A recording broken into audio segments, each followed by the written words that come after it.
Hello, dear students, good morning. Students, you know it very well that we have just completed the chapter number 5th Indigo, and now it is also well known to you that this is the chapter number 1st, chapter number 2nd, and the poem number 1st and the poem number 2nd.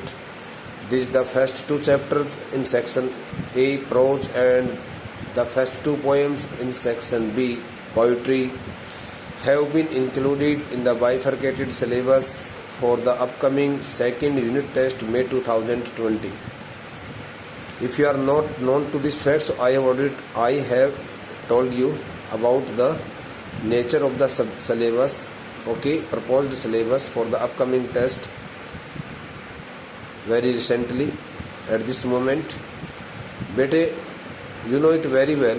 One more thing is also well known to you that this is the chapter number 1st. I think so has been read by us twice, and we also read it before the annual examination of class 11th, and again we read it when we started reading the syllabus and when you promoted to class 12th. So two times this the chapter was read by us two times before the school was closed because of this pandemic disease, coronavirus. So now I think again we would like to read this the chapter number 1st, and some passages would be selected by me here soon after completing some part of this chapter. So in this lecture I would like to give you the explanation and translation of each and every statement as included in this chapter. Some important words and their meanings would also be written by me here.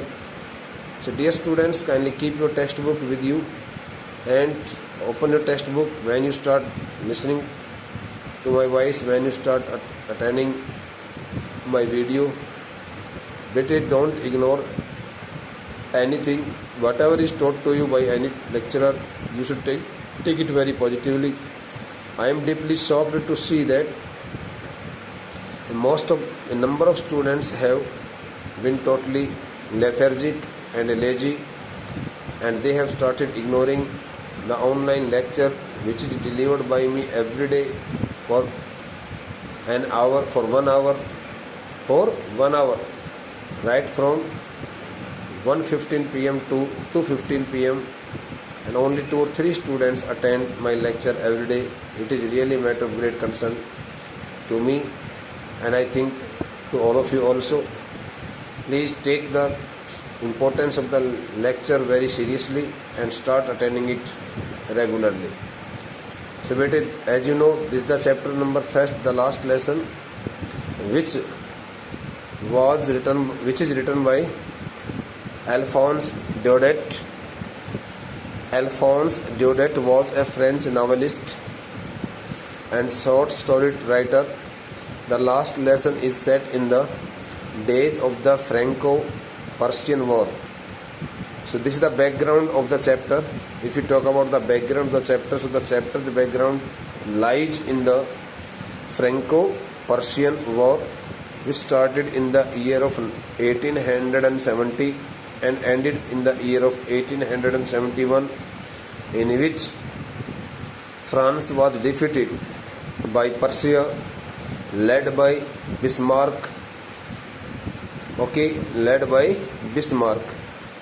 Prussia then consisted of what now are the nations of Germany, Poland, and parts of Austria.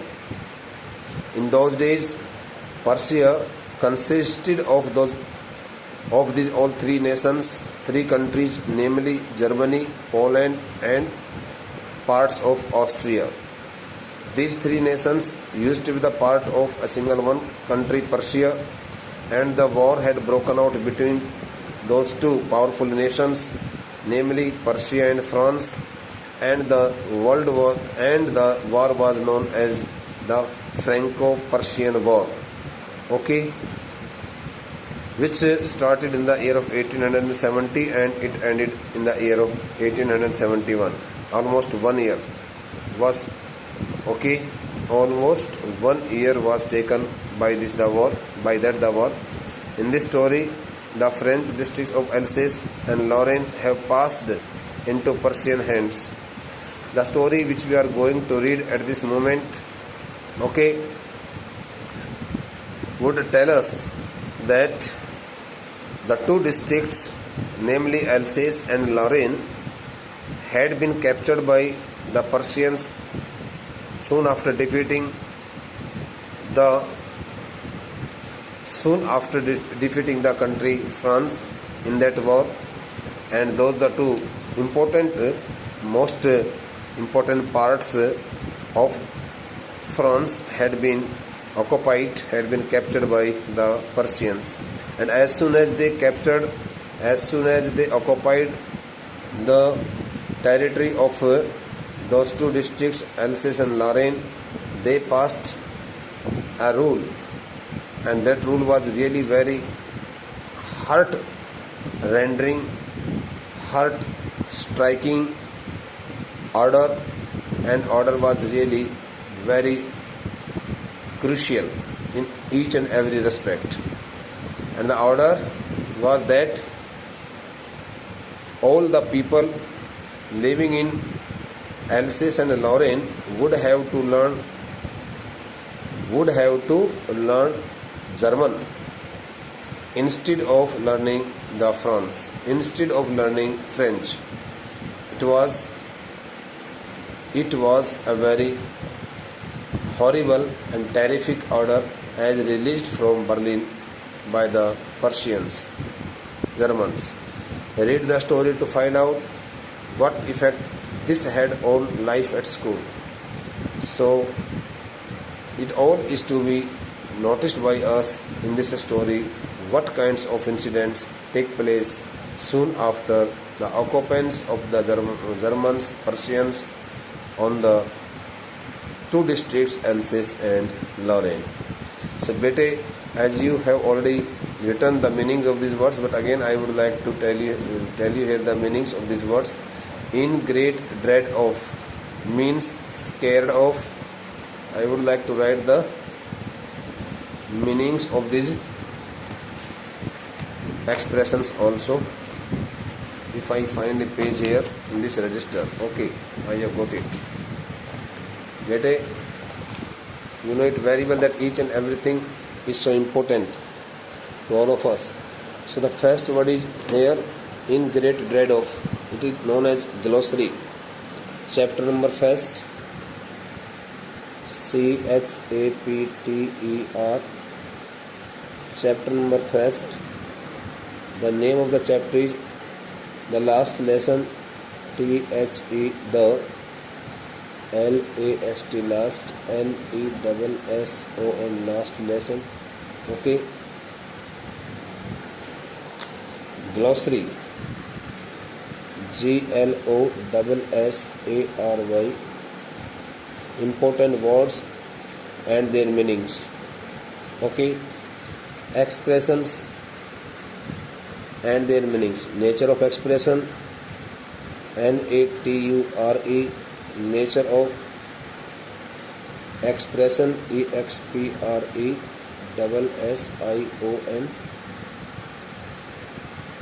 oblique word, meaning, MEANING, meaning, or synonym. You may also write the word synonym here. The first expression is here, in great dread of. In great, DRED, dread of. It means the meaning of this first expression as given here in this textbook, as you can see here, bete, in great dread of. So the meaning of the word of this expression is scared of, be afraid of. Okay. Number 2, counted on. The word second is here, as you can see here, counted on. COUNTD, counted on. The meaning of this word is here, bete, counted on. means calculated,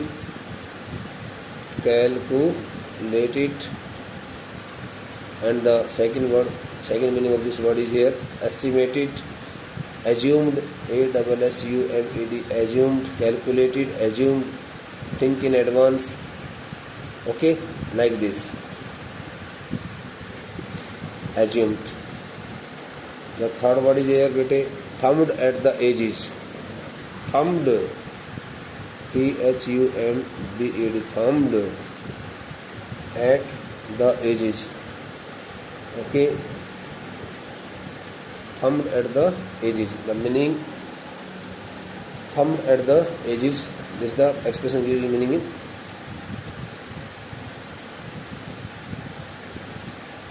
make something soily, oblique, dirty by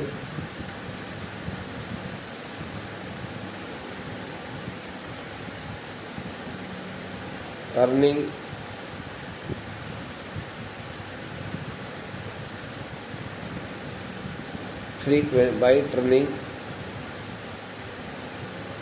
okay, with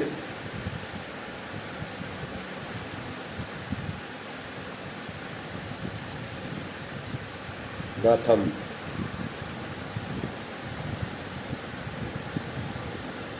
With the help of the thumb और with the thumb, अंगूठे की मदद से किसी चीज़ को घुमा घुमा करके गंदा कर देना। यानी कि जब हम कोई पेज होता है उसको, देखो मैं आपको प्रैक्टिकल बताता हूँ। जैसे ये कॉपी है, इस कॉपी के पेज को मैं ऐसे करता हूँ, ऐसे ऐसे ऐसे ऐसे ऐसे, ये उंगली से कर रहा हूँ। कई बार अंगूठे से भी किया जाता है। तो उसका मतलब ये होता है कि कोना जो होता है, make something soily dirty by turning with the thumb frequently. बार बार किसी चीज़ को आप अंगूठे से या उंगली की अगले सिरे से जब लगा के उसको टर्न करोगे, घुमाओगे, तो वो चीज़ वहाँ से मैली हो जाती, गंदी हो जाती है, काली पड़ जाती है। इस प्रकार से यहाँ पर होता है। बेटे the next word is here is in unison. Fourth word is here in unison. In unison, the word in unison stands for here, okay, chorus. In chorus, or you may write here the word speak or utter the voice, utter the words, speak the words or utter the words, okay, in a single voice, single voice, single voice. It is known as, okay, in unison. Okay bete, single voice, or you may write here the word next word here occurring together, OCCURING, occurring together. समूह में कोई चीज़ गाना, उसके लिए आता है इन यूनिशन, एक ही voice में कोई चीज़ बोलना। Speak some words in a single one voice. The next word is बेटे हियर फिफ्थ वर्ड। और what is the fifth word here? A great bustle, great bustle, a great bustle, BUSTL। It is known as bustle, not bustle. Great bustle means noisy and confusing, okay, atmosphere, PHERE। The next word is here commotion, commotion, अफरा तफरी जिसको कहते हैं, शोर शराबे से युक्त जो माहौल होता है, उसके लिए आता है बेटा a great bustle। The next word is here, sixth word is here reproach ourselves with, reproach,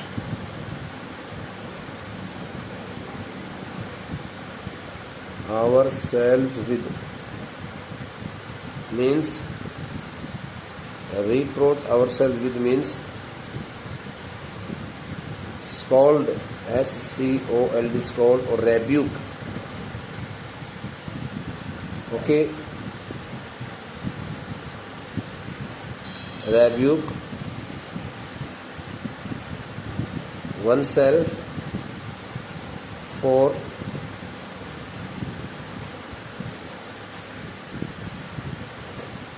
wrong deeds or intensely made mistakes. Deeds or mistakes shortly. So these the expressions will surely meet us, okay, will surely meet us during the reading hours in this chapter. So I would like to start this the chapter. Let's start reading this the chapter. I started. Who is I beta in this first passage? Here the letter I stands for air. This the word in a true sense it is known as a personal pronoun and first person singular noun. That's why it is treated as a word also. In a true sense by itself we can say that it is a letter. But this the first word I stands for here the narrator of this story. Okay. So if you think that I should write the chapter sketch in written form, so I can also write. And if you think that sir you should describe the chapter sketch first in oral way, so then I am totally ready. But I think it will be the wastage of time because each and everything will be read by us very thoroughly, and you will be able to get the assignments also based on seen extracts. So beta I started for school. This the word I stands for the narrator whose name is okay. What is the name? Franz, F-R-A-N-Z. The little Franz. The little Franz. This the little Franz is a student of elementary class, and he is not good at his studies. He is very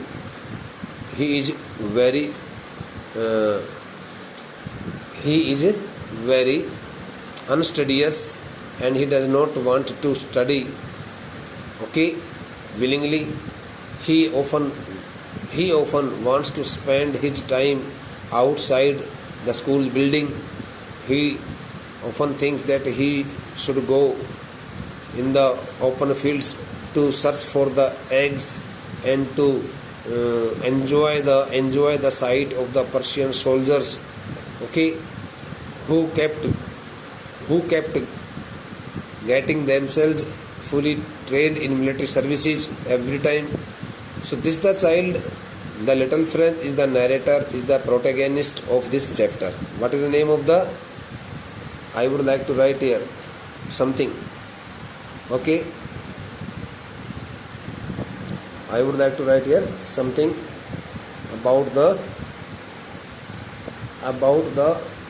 main protagonist of this chapter. Okay, dear students, let's start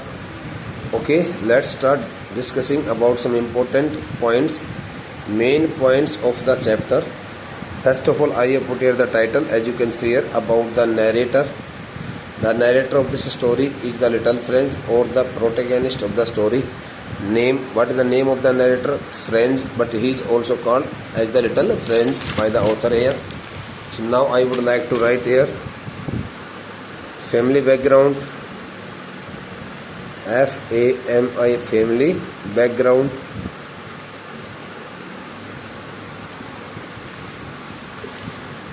Belongs to poor family, B-E-L-O-N, belongs to poor family. Number 2, number 3, okay.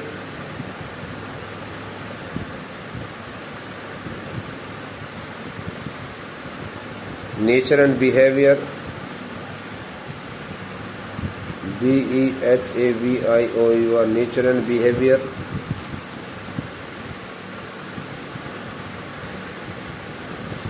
Looks,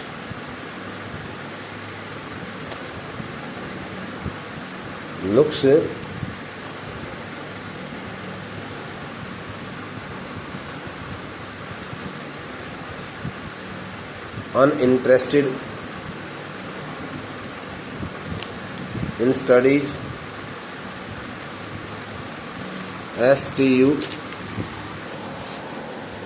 studies in studies.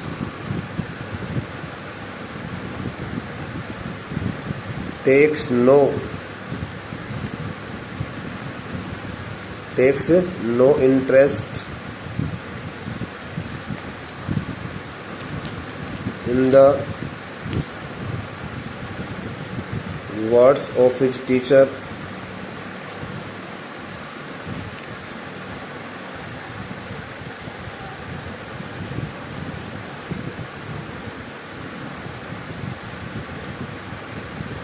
Wants to spend most of his time in the open fields.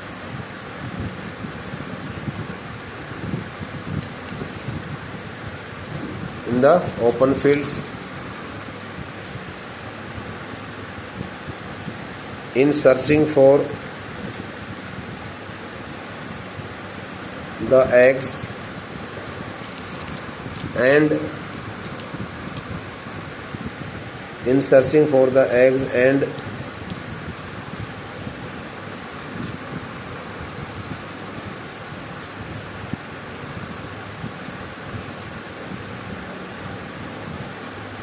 enjoying the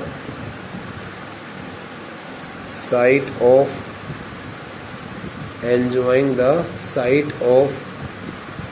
the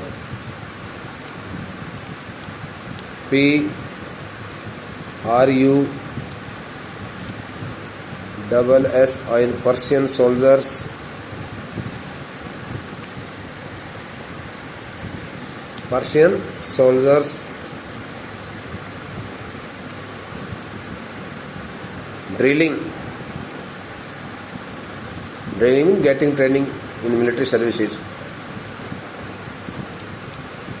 outside the town, outside the village.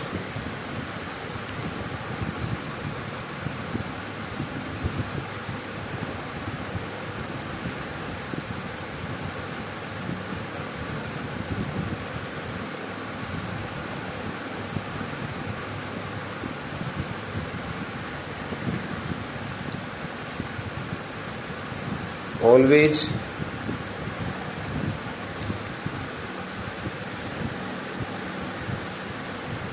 wishes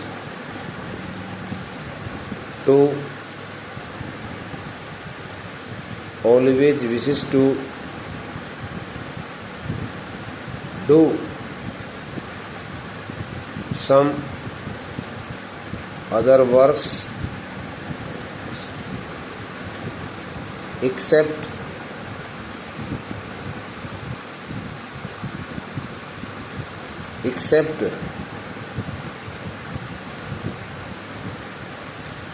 attend his class regularly.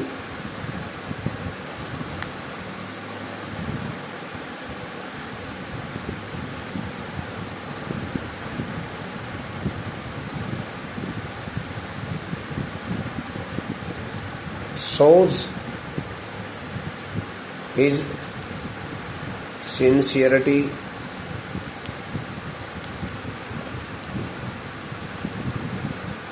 and intelligence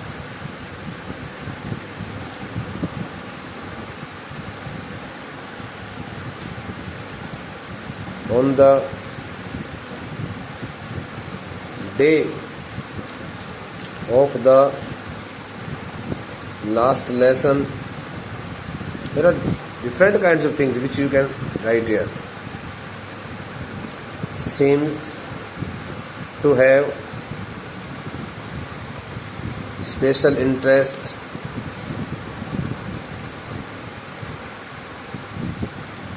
both in the voice of his teacher and his books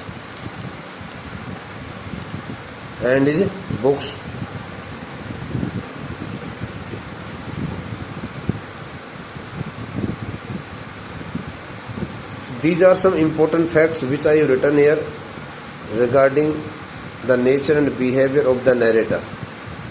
Okay. So bete, now let's start, and I would like to write some important facts concerning to the life of the teacher, okay, whose name is M. Hamel, who is also the second hero, main hero of this chapter. So we would like to write about this main hero, second main hero of this chapter also later, but I would like to teach you here the first passage. I started for school very late that morning. The word that morning stands for here the morning on the day of the last lesson. The morning on the day of the morning of the day of the last lesson. Okay, morning of the last lesson in French. I started for school very late. Up to here the narrator says that he started for school means he left his home to go to school very late in the morning hours on the day of the last lesson. Since he did not know that it was the last lesson, but later he came to know, that's why the author writes about it here. So I started for school very late that morning and was in great dread of his scolding.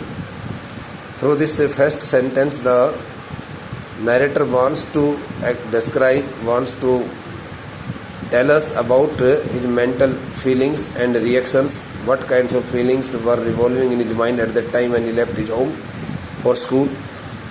So it is told to us through this first line it is told to us that when the narrator left his home for school, okay, very late in the morning hours, he was really badly scared of, he looked badly frightened of getting some punishment. Scolding stands for here rebukes, offensive words, aggressive words. Okay, he was in great dread of means he was greatly scared of getting scolding, getting some hot words from his teacher's side, especially because M. Hamel had said that he would question us on participle, because his teacher M. Hamel, okay, had assigned the task to the class, saying that he would question them, he would question the students on the topic participles. Okay, and I did not know the first word about them. The narrator says that he did not know anything about the topic participles.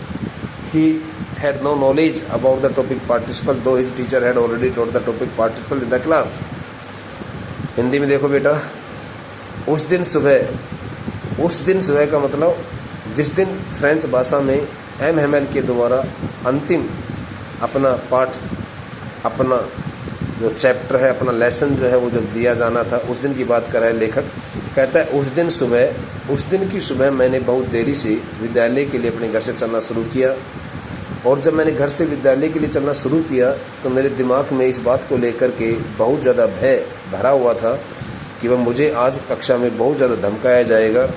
विशेष तौर से मुझे कक्षा में इसलिए धमकाया जाएगा मेरे अध्यापक के द्वारा, क्योंकि हमारे अपने अध्यापक एम हेमेल ने हम सभी बालकों को कहा था कि वह अगले दिन विद्यालय में कक्षा में आने पर हम सभी बालकों से पार्टिसिपल्स के बारे में कुछ प्रश्न पूछेगा, पार्टिसिपल्स के बारे में प्रश्न पूछा जाएगा। उसने ऐसा कहा था कि मैं पार्टिसिपल्स को लेकर के प्रश्न पूछूंगा, किसी से भी कोई भी प्रश्न पूछा जा सकता है। और वो ये प्रोटोगेनिस्ट, ये नरेटर कहता है little French, and I did not know the first word about them, और मुझे पार्टिसिपल्स को लेकर के कुछ भी नहीं पता था। He says that he knew nothing, he says that he new, अब सेज लगा करके मैं तो इसलिए कह रहा हूँ प्रेजेंट टेंस में कि वो ऐसा कहता है, लेकिन ही expressed, he told that he did not know anything about the topic participles, वो बिल्कुल कुछ नहीं जानता था। For a moment I thought of running away and spending the day out of doors. Out of doors stands for बेटे, out of doors means outside the building, school building. एक क्षण के लिए कहता है कि मेरे दिमाग में ऐसा विचार आया कि मैं कहीं यहाँ से कहीं दूर भाग कर चला जाऊँ, कहीं दूर भाग के चला जाऊँ और विद्यालय की उस इमारत से, विद्यालय की उस भवन से विद्यालय की उस इमारत से दूर रह कर के अपना पूरा दिन व्यतीत करके आ जाऊँ। For a moment I thought of running away, for a single moment an idea struck into his mind which told him that he should not go to school. Instead of going to school, he should run away to some other places, other direction, and spend the whole day out of doors, means spend the whole day without going to school outside the school building. It was so warm and so bright. He also, the author also wants to make us aware of the days, of that day, of that morning's fun and pleasure. So it was so warm and bright, so bright. The morning hour was really so much warm, and the morning was very pleasantful morning. It was so sunny morning. Everything was being attracted by the sunny morning, by that warmness. The day was the morning hour. That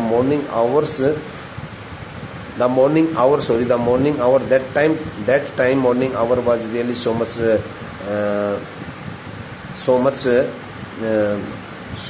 appealing to senses, It was full of warmness, it was full of brightness. The birds were chirping at the edge of the woods. He also noticed that the birds were chirping at the edge of the forestal area and in the open field back of the sawmill. The narrator also found it on his part that at the back of the sawmill, the word sawmill stands for here the mill where the wood is wooden work, or where the wooden logs are dressed up, जहाँ पर चिराई की जाती है उसको आरा machine बोलते हैं, saw मिल। तो कहता है कि वहाँ आरा मशीन के पीछे के खुले खेत में the Persian soldiers were drilling, drilling stands for getting training in military services. All the Persian soldiers were also busy in getting the training in military services, and they looked quite busy. That the sight of the Persian soldiers and the sight of the birds which were chirping at the edge of the woods attracted the mind, attracted the little friends, more than the rules of participles. It was much more tempting than the rule for participles. That the sight was really much more tempting. Tempting means attracting, alluring, fascinating than the rule for participles. So instead of learning the rules of participles from his teacher, the child wanted to spend the entire time in the open field, looking at the sight of the Persian soldiers and listening to the sweet and melodious voice of the chirping birds. And the morning hour was really so much warm and filled with brightness. Everything looked so much so much heart pleasing. So he did not want to go to school, but he wanted to stay there. But I had the strength to resist. Here the word resist means control. Though the author had been badly attracted by those old sights, but he controlled over himself. He said that he had some power, he had some strength in his heart, and getting help of that strength, he controlled over over the temptation of his mind, and hurried up to school. And forgetting those the sights, he started running towards the school. He started running to attend his school. वो कहता है कि मैंने उन सभी सुंदर जो मेरे को जो दृश्य नज़र आ रहे थे, उन सभी दृश्यों को मैंने कुछ समय तक के लिए भुला दिया। मेरे में इतनी ताकत तो अभी भी बची हुई थी कि मैं अपने मन के उस लालच पर, प्रलोभन पर काबू पा सकूं, और मैंने काबू पाया और मैं सीधा वहाँ से स्कूल के लिए छूट पड़ा। तो इस पूरे पैसेज के अंदर आप क्रिटिकल एग्जामिनेशन के साथ देखिए, क्रिटिकल इसकी एक्सप्लेनेशन लीजिए। बेटे इसमें कौन किसके बारे में क्या कहता है, इसमें पूरा विवरण द नरेटर ने अपने खुद के बारे में बताया है। I would like to give you the questions on this passage and on the next passage also if you read it by yourself. Okay बेटे, थैंक यू।